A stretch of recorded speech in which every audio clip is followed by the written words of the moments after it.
আজকের আমি খুব সহজে একটা রেসিপি নিয়ে চলে এসেছি, খয়রা মাছ ভাপা। হ্যাঁ বন্ধুরা, এই খয়রা মাছ কিন্তু খেতে খুবই ভালো লাগে। এখানে আমার খয়রা মাছ ভাপার জন্য যা যা উপকরণ লাগবে সেগুলো আমি পাশে দিয়ে দিয়েছি, একবার পজ করে দেখে নেবে।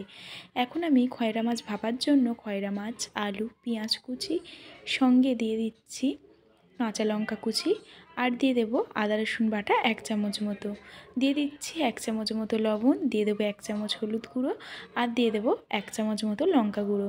আপনারা লঙ্কাটা বেশিও দিতে পারেন। আর দিয়ে দিচ্ছি সর্ষের তেল। হ্যাঁ বন্ধুরা, কাঁচা সর্ষের তেল আমরা এর মধ্যে দিয়ে দেবো। দিয়ে ভালোভাবে আমরা একসঙ্গে এটাকে মাখিয়ে নেব। এখন আর কোনো কাজ নেই, জাস্ট একটু ভালোভাবে মাখিয়ে নিয়েই এটাকে আমরা কড়াইয়ের মধ্যে দিয়ে দেবো। তো কতটা সহজ পদ্ধতিতেই হয়ে যায় দেখতে পেলেন। তো খুব একটা সহজ পদ্ধতির রেসিপি কিন্তু আপনাদের সাথে শেয়ার করে দিলাম। এখন আমরা একটু অল্প পরিমাণ জল দিয়ে এটাকে ঢাকা দিয়ে 10 থেকে 15 মিনিটের মতো ঢাকা দিয়ে রেখে দেব।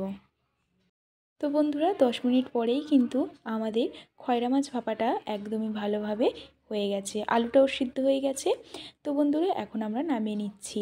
এখন খেয়ে বলবো কেমন হয়েছে। উপর থেকে দিয়ে দেবো কয়েকটা কাঁচা লঙ্কা চেরা।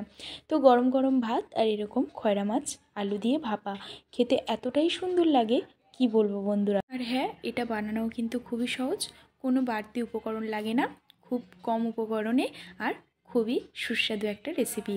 তো রেসিপিটা কেমন লাগলো অবশ্যই কিন্তু কমেন্ট করে জানাবেন। আর ভালো লাগলে আমাদের মাম্পি কিচেন চ্যানেলটাকে সাবস্ক্রাইব করে দিয়ে লাইক কমেন্ট শেয়ার করতে একদমই ভুলবেন না। আজকের জন্য এই পর্যন্তই, দেখা হচ্ছে একটা নতুন ভিডিওতে। নমস্কার।